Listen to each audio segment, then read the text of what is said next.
Hey, listener, ever feel like the world of local marketing, it's kind of like a puzzle, you know? You need to do something, but like figuring out what can be a real headache. Oh yeah, it's always changing, right? Especially with, how the digital world is constantly evolving. Right? It was like, where do you even start? But don't worry, that's why we're here. Today, we're going to figure out the local marketing strategies that are working right now in 2025. So this is like, what, our cheat sheet for cutting through all the noise. Exactly. So you can find the stuff that'll actually make a difference for your business. Love that. Okay, so where do we even begin with this whole local marketing thing? Well, let's start with the foundation, like the most important thing for any local business, your Google business profile. Okay, so this isn't just like a nice to have anymore. It sounds pretty important. Oh, it's crucial. Think of it this way. A potential customer, they're looking for something, right? Like, let's say they're craving some chocolate-covered strawberries. Okay, I'm following. So they search for chocolate-covered strawberries near me, right? And Google just throws out all these results. But here's the thing. Only the top 3 listings are going to get noticed. So it's kind of like fighting for space on a crowded shelf. You got to stand out. Exactly. And if your Google business profile isn't optimized, it's like you're invisible. You're just not going to be seen. Okay, that makes sense. So more than just name and address, what kind of information are we talking? You got to think like a customer. What would you want to know before going to a business? Good point. So your hours, what kind of payments you take, your service area, all of that. But don't stop there. Okay, what else? The info section. That's your chance to really show what you're about. Okay, can you give me an example? Let's say I have a bakery that specializes in, I don't know, gluten-free and vegan treats. Perfect. You can highlight that. Say you specialize in those dietary categories. Even mention some popular items, to really grab their attention. Ooh, like delicious vegan chocolate cake or something. Makes it sound way more tempting. Exactly. It tells Google what you offer, and it gets those customers excited. That's smart. So it's not just about giving info, but making it enticing. Yes.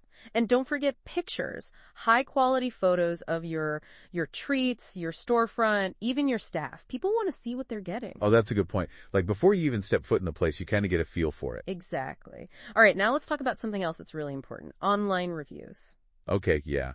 Those could be kind of scary though, right? Yeah, but they're super important. People really rely on them nowadays. I know, I do. Like when I'm trying a new restaurant, I always check the reviews first. Exactly. People want to know they're making a good decision. Good reviews build trust. For sure. But how do you even, ask for reviews without sounding pushy? Well, first of all, make sure you're giving people a great experience, something worth reviewing. Right, that makes sense. And then you can just casually mention it. Like when you're handing them their order, say something like, hey, if you enjoyed your experience, we'd love a review on Google. Ooh, like that. It's not pussy, it's just friendly. Exactly. And you can make it easy for them. Put a link in your emails, on receipts, even a QR code in your store. Oh, a QR code. That's smart. So people could just scan it with their phone? Yep. Super easy. So we've got the Google profile covered and the reviews. What's next?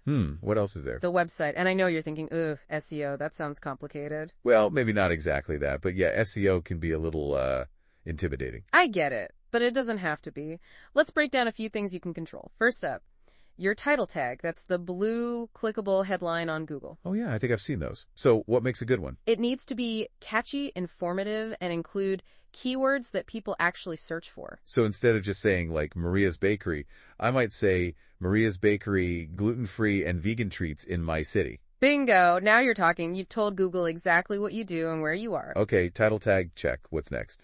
Next is the meta description. That's the little blurb under the title tag. It's your chance to give a little more info and encourage people to click. So if the title tag is like the headline, the meta description is like the little summary. Exactly. You can use it to highlight what makes you special or any offers you have going on. Okay, I'm starting to see how all this fits together. It's like painting a picture for people searching online. Precisely. It's all about helping people and Google understand what you're all about. And speaking of helping people understand, headings, those are important too. You mean like the bold text that breaks up the text on a website? Yes. Your main heading, the H1 tag, should clearly say what you do and where you are, just like the title tag. So for my bakery, it would be like delicious gluten-free and vegan treats in my city. Perfect. Clear, concise, gets the point across. And then you use subheadings to break down the content into smaller chunks. So it's easy to read and people can find what they're looking for quickly. Right. And think about what questions your customers ask a lot. Use those as subheadings. Oh, that's clever. So it's not just about looking good. It's about like answering their questions before they even ask them. Exactly. And Google likes it when you provide good information. So don't be afraid to write longer content. At least 750 words per page is a good goal. But, like, don't just stuff it with keywords, right? It still has to sound natural and be enjoyable to read. Of course, think of your website like your store. You want it to be welcoming, inviting, and easy to navigate. So how do we make it stand out and really connect with local customers? What's the secret sauce? Localized content. That means making your content relevant to your area. Mention local things, landmarks, events, Make it specific to where you are. So, like, for the bakery, I could write a blog post about, I don't know, the best local farmers markets to find ingredients. Yes, that's a great example. You're giving useful information and showing your connection to the community. Another idea is case studies. Case studies, like before and after photos of a cake. You could, but it's more than just visuals. Tell a story, like how you made a special cake for a local couple's wedding. Oh, that's sweet. So it's like making it personal, showing the people behind the business. Exactly. You're not just selling cakes, you're selling an experience. Okay, so we've got the SEO stuff and the local content. What's next? Website design. And before you groan, it's not just about making it look pretty. No groaning here. I'm all ears. So what is it about? Think about it this way. Is your website easy to use? Can people find what they need and, do business with you easily? So it's about making it easy for them to become customers. Yes. Get rid of clutter, make sure it works on phones, and have clear calls to action. Calls to action, like buttons that say order now or something. Yep. Tell people exactly what you want them to do. Got it. So our website is all set up attracting customers. How do we keep track of all these potential cake lovers? That's where a CRM comes in.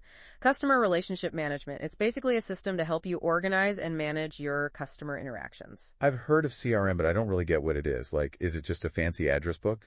It's much more. It's like having a personal assistant who remembers everything about your customers, what they like, what they've ordered before, even their birthday. Wow, that's intense. So it's like keeping track of all those little details to make them feel special. And to help you market to them better, you can segment your audience based on where they live, what they buy, all sorts of things. So, like, I could send a special email to all my gluten-free brownie fans in one zip code. Exactly. It's all about personalization, making each customer feel like they're your only customer. I love that. Okay, so we've got our website humming, our CRM keeping track of everything. What about attracting new customers? Now we're talking. Let's talk about online advertising, specifically Google Ads. Okay, but isn't that, like, expensive and complicated? It can be, but it can also be incredibly effective, especially for local businesses. Okay, tell me more. What's so special about Google Ads? Well, you can target your ads super specifically, so you're only showing them to people who are actually interested in what you offer. So if I'm the bakery, I can show ads to people who are, let's say, looking for gluten-free birthday cakes near me. Yep. And you can even get more specific. You can target by location, time of day, all sorts of things. Wow, that's powerful. So it's like putting your ad right in front of the people who are most likely to want it? Exactly. And you can choose different types of ads depending on what you want people to do. Want more phone calls? Use call-only ads. Want people to visit your website? Go for search ads. Oh, so many options. It's like choosing the right tool for the job. Exactly. And the best part is you can track how your ads are performing and adjust them as needed. So you can see what's working and what's not and make changes on the fly. Yep. It's all about testing and optimizing to find the best strategy for your business. Okay, Google Ads, got it. We're getting new customers in the door. Now, how do we keep them coming back? The magic of retargeting. This is all about staying top of mind for people who have already shown interest in your business. Like when you walk past a bakery and the smell of fresh cookies draws you in, you're already thinking about it. Exactly. Retargeting is kind of like that, but in the digital world. Okay, but how does it actually work? Does that sound kind of creepy? It's not as creepy as it sounds. Basically, when someone visits your website, a little cookie is placed on their browser, and then as they browse other websites, they might see your ads pop up. Oh, I see. So it's not like following them around specifically. It's more like strategically placing your ads where they're already looking. Exactly. And you can even tailor those ads based on what they looked at on your website. So if someone was browsing my vegan chocolate cake page, you can show them ads for that cake. Maybe with a discount to sweeten the deal. That's smart. Okay, so retargeting helps to stay on people's minds. What else can we do to create a more personalized experience? Landing pages. Think of them as specialized pages on your website, each one designed for a specific purpose. So instead of sending everyone to my homepage, which might have a lot going on, I can create a page just for, say, a Valentine's Day cupcake promotion. Exactly. You remove all the distractions and focus on getting people to take one specific action. Oh, like a focused laser beam. So landing pages are all about conversions. You got it. Now, let's shift gears and talk about another important piece of the puzzle, social media. Social media. Oh, that can feel like a whole other beast. Where do we even begin with that? Social media is like the town square, right? It's where people connect. It's a gold mine for local businesses. But there are so many platforms, it's hard to know where to focus. True. Choose the ones where your ideal customers are and adapt your content for each platform. So for my bakery with the healthy treats, Instagram might be good. Perfect. Instagram is all about visuals. Post those beautiful photos of your treats. And behind the scenes stuff, like the baking process. Absolutely. People love that kind of stuff. Okay, now what about Facebook? Ah, yes, Facebook. It still seems like the biggest one out there, right? It is. Facebook is great for building community. Share updates about your business, new menu items, special offers, and engage with your followers. Engage, so more than just liking comments and stuff? Yeah, be active, be personable, be present. It's like having a conversation. I see. So Instagram for the visual appeal, Facebook for connecting with people. What about TikTok? Is that just for, like, dance videos? Well, it can be, but it's also a great way to reach a younger audience and show off your brand's personality. Short, fun videos work really well there. So there's a place for businesses on TikTok, too. Absolutely. Be creative, be entertaining, and use those trending hashtags. Now, don't forget about other smaller platforms, too. Oh, like what? Well, think about your niche. If you sell gluten-free treats, there are whole online groups dedicated to that. Find those communities and join the conversation. Oh, that's a good point. It's like finding your people. Exactly. And remember, social media is a two-way street. Listen to people, respond to comments, build those connections. Okay, got it. So we're creating content, engaging with people. Now, what about video? I feel like that's everywhere these days. It is, and for good reason. It's super engaging. It builds trust. It lets you tell your story in a way that pictures and words can't. Sold. But what kind of videos should we be making? Do they need to be super professional? Not necessarily. People want to see the real you, the passion behind your brand. So behind the scenes stuff works here too. Absolutely. Show off your baking process, your team, happy customers. Get creative. Okay, video check. Now, I have to ask, is there still a place for offline marketing? Or is everything digital now? Oh, offline is still so important, especially for local businesses. It's all about those face-to-face connections. So getting out from behind our screens and meeting people in real life. Exactly. Think local events, networking groups, even teaming up with other businesses. So, like for the bakery, what could we do? You could host a tasting event at your store, let people try your treats and meet the team, or participate in farmers markets and food festivals. It's all about getting out there and letting people experience your brand firsthand. Exactly. And don't forget about the classics, flyers, brochures, business cards. They still have a place. It's like a reminder that the real world still exists. Right. And don't forget the most powerful marketing tool of all, word of mouth. When people love your business, they tell their friends. It's like free advertising. The best kind. Okay, we've covered a lot today. From optimizing your online presence to getting involved in your local community, there's so much you can do. It can feel overwhelming, but you don't have to do everything at once, right? Absolutely not. Just choose the tactics that make sense for you and be consistent. It's a marathon, not a sprint. Exactly. And remember, your local community is your biggest asset.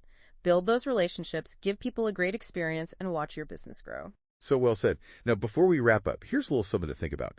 What's one thing you can do right now to connect with your local community in a meaningful way? Maybe it's sponsoring a local event or partnering with another business or simply showing up at a community gathering and being present. It doesn't have to be complicated or expensive. It's all about making that effort to be a part of something bigger than yourself. That's a great point. Sometimes the simplest things can be the most effective. Absolutely. And now for something a little sweeter.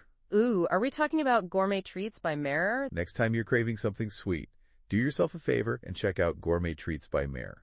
You won't be disappointed. Support local. It makes a difference. Could agree more. All right, listener, that's it for this deep dive. We'll see you next time for more marketing goodness. And until then, keep those marketing gears turning. And don't forget to have fun with it. Absolutely. All right, listener, that's it for our deep dive into local marketing. Until next time.